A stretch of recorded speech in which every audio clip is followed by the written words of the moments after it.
అధికారులు, ప్రధానంగా chief secretary గారు, వేద పండితులు, పాత్రికేయ మిత్రులు ఈ యొక్క శుభకార్యానికి హాజరయ్యి 10 సంవత్సరాల నుంచి నిర్లక్ష్యానికి గురైన తెలంగాణ తల్లి విగ్రహ ప్రతిష్ట శంకుస్థాపన కార్యక్రమం ఈరోజు ఈ ప్రభుత్వం తీసుకోవడాన్ని వారందరూ కూడా ఇక్కడికి వచ్చి ఈ ప్రభుత్వం చేపట్టిన కార్యక్రమానికి అండగా నిలబడ్డందుకు మనస్ఫూర్తిగా ధన్యవాదాలు.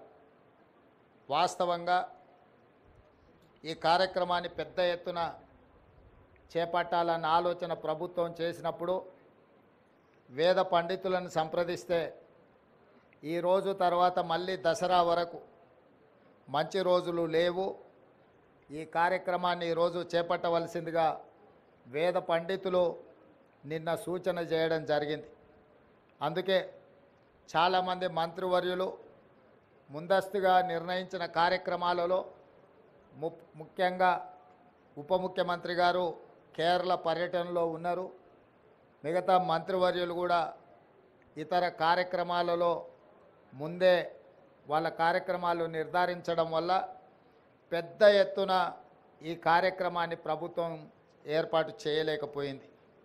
ఏది ఏమైనా సంకల్పం పట్టుదల ఉంటే ఏది అసాధ్యం కాదు అని తెలంగాణ ఉద్యమకారులు తెలంగాణ ఉద్యమాన్ని తెలంగాణ రాష్ట్ర సాధనను నిరూపించారు.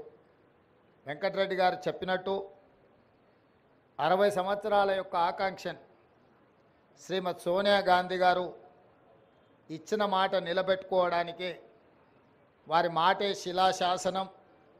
ఒక్క మాట చెప్పిండ్రంటే అది చరిత్రలో సువర్ణ అక్షరాలతో లిఖించదగిన విధానమని 2004 కరీంనగర్లో వారిచ్చిన మాట ప్రకారం 2014 తెలంగాణ రాష్ట్ర ఏర్పాటు కల సాకారమైంది.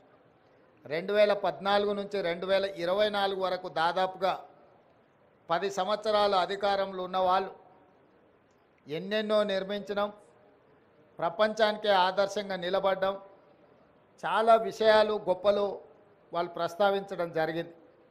నేను పెద్దగా రాజకీయ విమర్శలకు నేను వెళ్ళదలుచుకోలేదు, కానీ 10 సంవత్సరాలు పరిపాలన చేపట్టిన వాళ్ళు తెలంగాణ తల్లిని తెరమరుగున పడవేసినరు.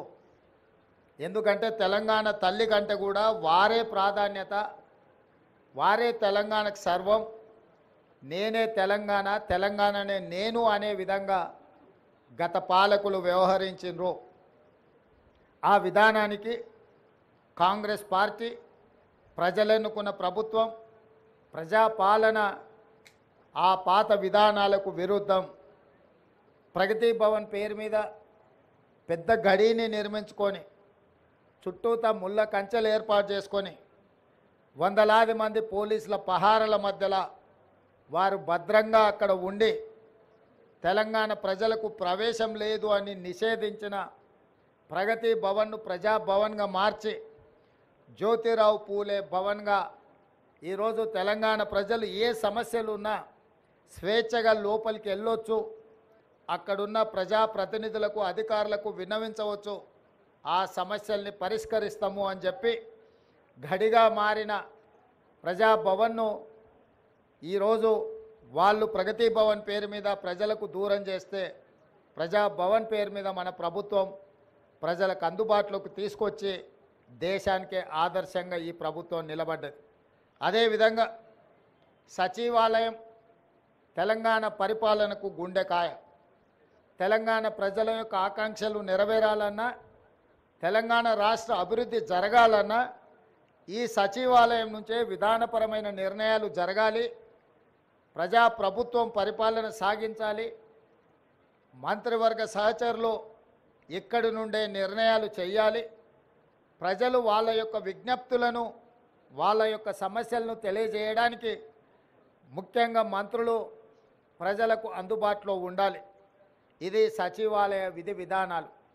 కానీ 10 సంవత్సరాలు మంత్రులు కానీ ముఖ్యమంత్రి కానీ ఆనాటి ప్రజాప్రతినిధులు ఎవరు కూడా ప్రజలకు అందుబాటులో లేకపోవడం, ప్రజలకు సచివాలయంలోకి ప్రవేశమే నిషేధం జరిగింది.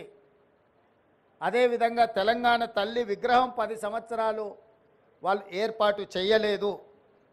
దాదాపుగా 22.5 లక్షల కోట్ల రూపాయల ఈ 10 సంవత్సరాల ప్రభుత్వం, ఆనాటి ప్రభుత్వం ఖర్చు పెడితే తెలంగాణ తల్లి విగ్రహానికి అయ్యే 1 కోటి రూపాయలు అవుతుండొచ్చు మహా అంటే. అయినా వాళ్ళకు మనసు రాలేదు, తెలంగాణ తల్లి విగ్రహం పెట్టలేదు. ఈరోజు దేశం కోసం ప్రాణాలు అర్పించిన శ్రీ రాజీవ్ గాంధీ గారి విగ్రహం ఇక్కడ ఒక పక్కన, డాక్టర్ బాబాసాహెబ్ అంబేద్కర్ గారి విగ్రహం ఆ పక్కన, శ్రీమతి ఇందిరాగాంధీ గారి విగ్రహం ఆ పక్కనే, పివి నరసింహారావు గారి విగ్రహం ఇంకొక పక్క